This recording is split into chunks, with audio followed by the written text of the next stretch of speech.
Welcome to Kadampa podcasts.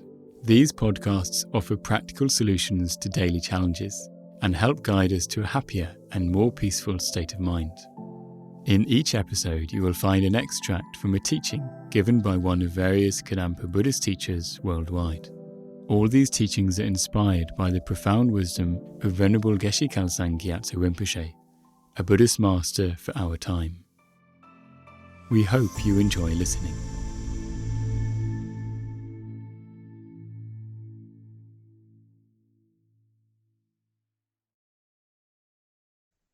So in this session, what I want to talk about is how this self-confidence, this relating to ourselves correctly, how we can make it sustainable, how we can make it something that we can rely upon, that we can always turn back to. So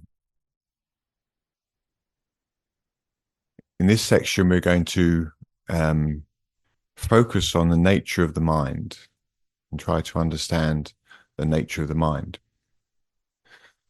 which is a big topic in itself.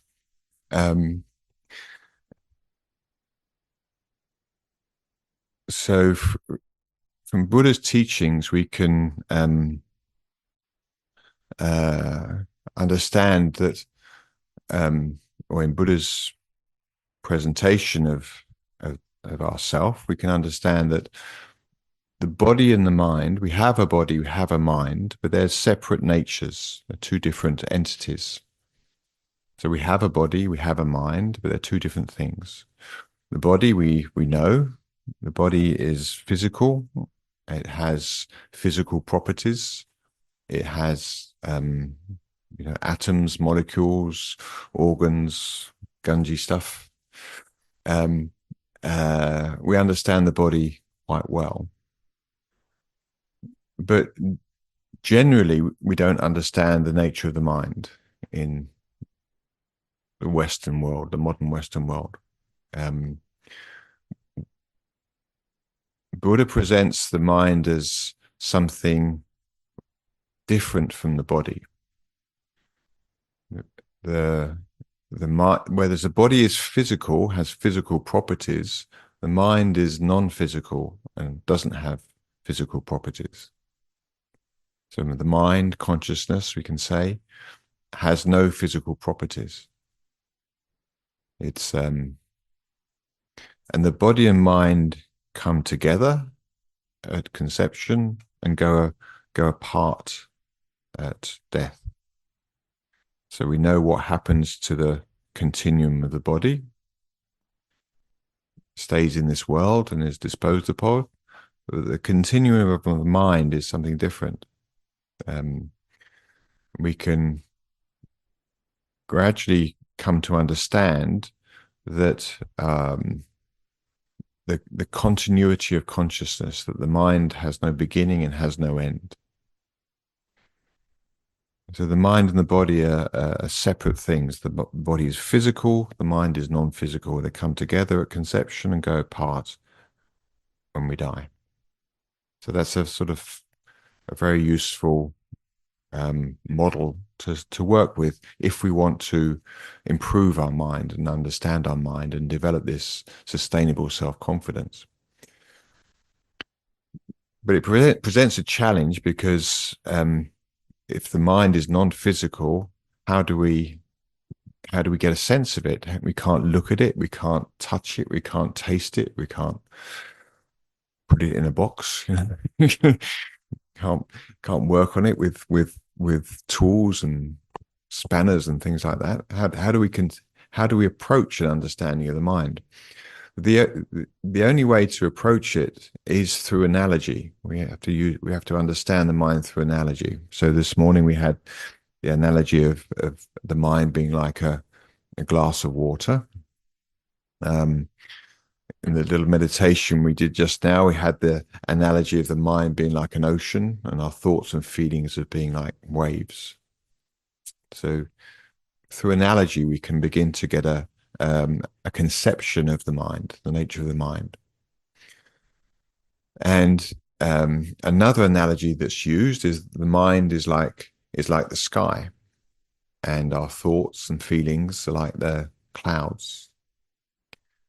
And we can make a separation between the nature of the mind being like the sky and our thoughts and feelings being like clouds. So we can make this distinction by thought between the mind and thoughts and feelings, in the same way as we can distinguish between the sky and clouds. And if we want to identify our mind correctly, we can think of our mind as being like the sky, and our thoughts and feelings as being like the clouds.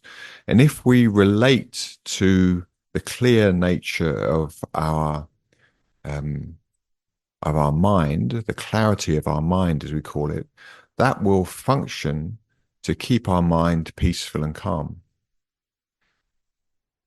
And then, if we relate to the clarity of our mind, its vastness, its clarity, its being unhindered, then we can make a distinction between our mind and our thoughts and feelings. So we can then recognize that we have thoughts and feelings, but we don't need to identify with them as who we really are.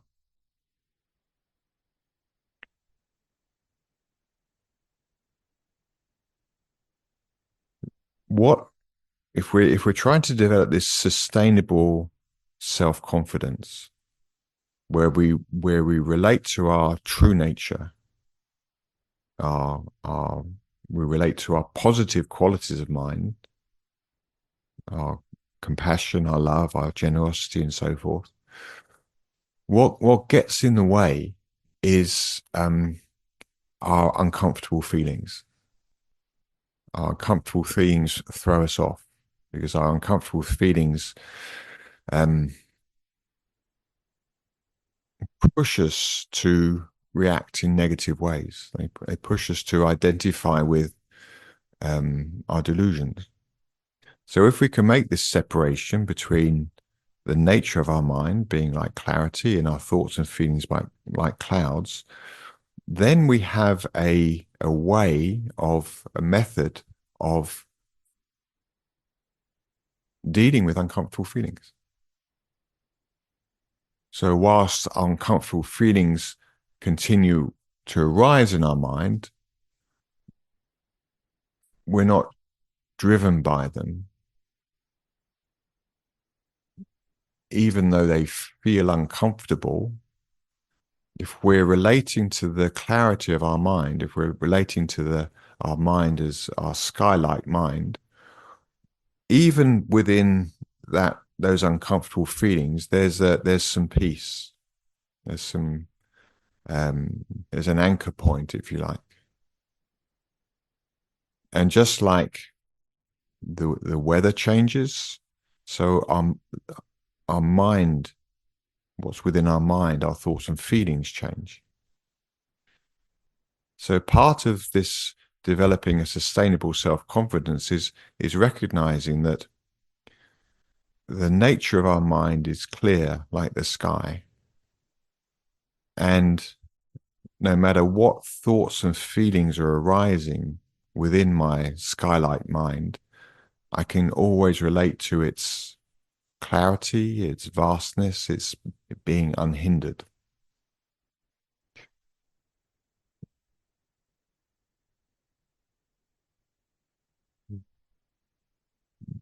We lose confidence in ourselves because we can easily get thrown around by our thoughts and feelings. Or is it just me? Right? We think I have no control over my thoughts and feelings. I have to respond to my feelings. I have to act upon my feelings. But if we make this distinguishment, and I looked it up, it is a word. If we make this, it goes back to the 16th century, first noticed in 1592. So I can't claim anything there. So if we make this distinguishment between the nature of our mind being like the sky and our thoughts and feelings being like the clouds, then we don't have to follow what our negative thoughts or feelings are encouraging us to do. Our negative thoughts and feelings come from our delusions. So this is very powerful. And we use this idea in our training in patient acceptance to make this distinguishment. So this course isn't about patient acceptance, but it's relevant because what undermines our confidence in ourselves is our belief that we can't manage our feelings. But this analogy of the sky being like the mind and the thoughts and feelings being like the clouds gives us a method of dealing with our uncomfortable feelings, not being thrown about by them. This is illustrated in this book, How to Solve Our Human Problems. This book is amazing. It's only like 1 centimeter thick. Right? It deals principally of how to deal with anger and to deal with our anger problem. And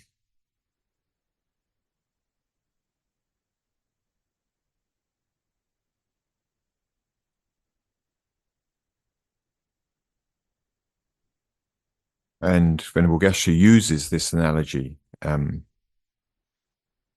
explicitly in this section on this chapter on learning to accept suffering. This is a very, very useful analogy. He says, just as there's room in the sky for a thunderstorm, so there is room in the vast space of our mind for a few painful feelings.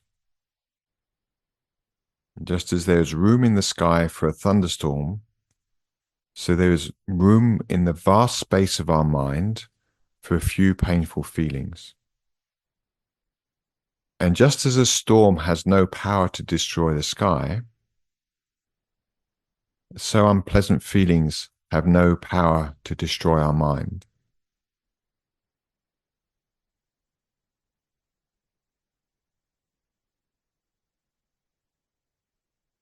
This is incredibly useful. It means that just because I have uncomfortable feelings in the mind, they cannot destroy my mind.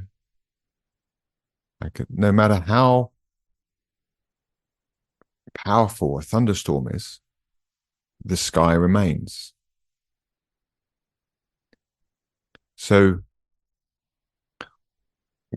we won't go out of existence because of uncomfortable feelings. Our uncomfortable feelings are unpleasant, they're uncomfortable, but they cannot destroy our mind. Our mind is indestructible. So when uncomfortable feelings arise, we don't need to panic. They're uncomfortable, but we don't need to panic. There's no thought or feeling within our mind that can destroy our mind, just as no thunderstorm can destroy the sky. And if we relate to the clarity of the mind instead of the clouds of thought and feeling, then we can maintain some peace even while our mind is uncomfortable.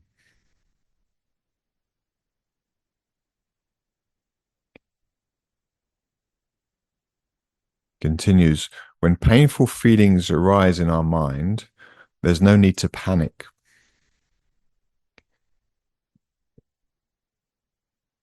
We can patiently accept them, experience them, and investigate their nature and where they come from. So remember, these painful feelings, they're you could say the principal reason why we lose confidence in ourselves.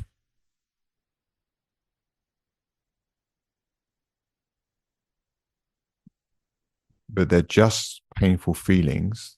They're just like bad weather in our sky-like mind. There's no need to panic. We can patiently accept them. So what we do is when a dark cloud of uncomfortable feeling appears in our mind, we don't focus on the cloud, we focus on the sky which contains it.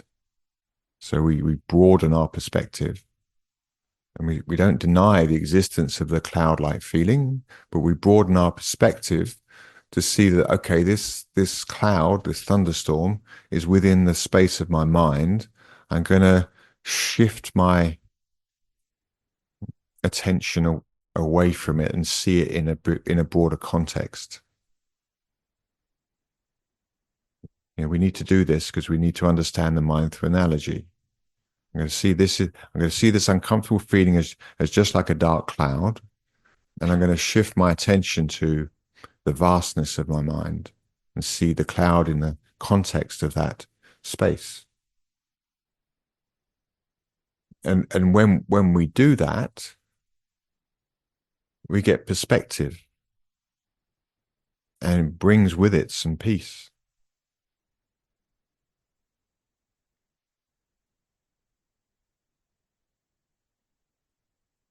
Experience them, investigate their nature. So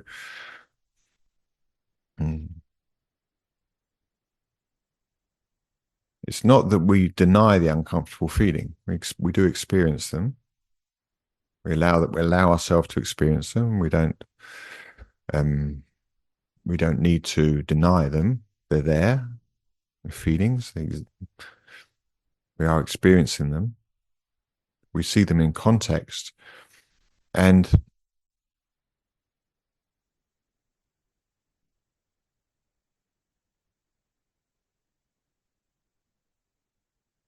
we accept.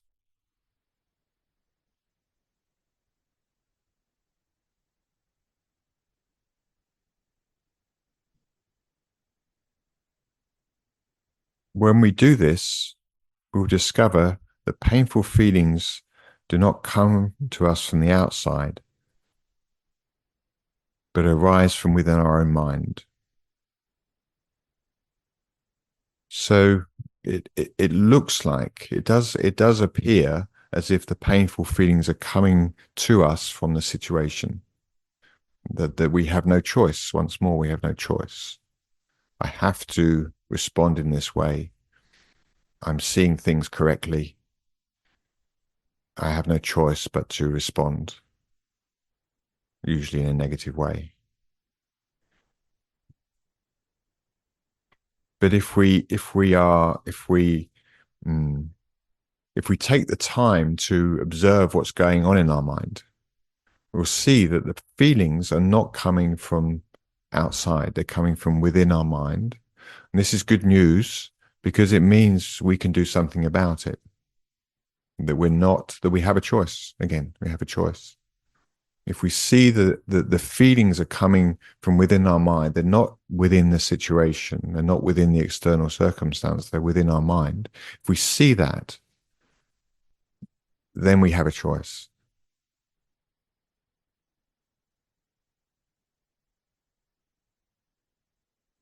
Circumstances or other people have no power to make us feel bad. The most they can do is trigger the potentials for potential feelings that already exist within our own mind. So the circumstances are triggering something. They're triggering a potentiality in our mind for uncomfortable feelings. So we have potentialities in our mind for uncomfortable feelings, and circumstances trigger them. But if we hold this analogy of our sky-like mind, we experience uncomfortable feelings. We patiently accept them, seeing them as bad weather in the vast space of our mind. We recognize that they're coming from within, and that whatever the situation is just triggering something, excuse me, already within my mind. Then we have control over our mind. Then we're in the driving seat, as it were. And we don't need to respond in a negative way. We can respond with wisdom. If you feel inspired by this podcast, then dive deeper into timeless wisdom of modern Kadampa Buddhism by following the link in the episode description. We look forward to reconnecting with you in the next episode of Kadampa Podcasts.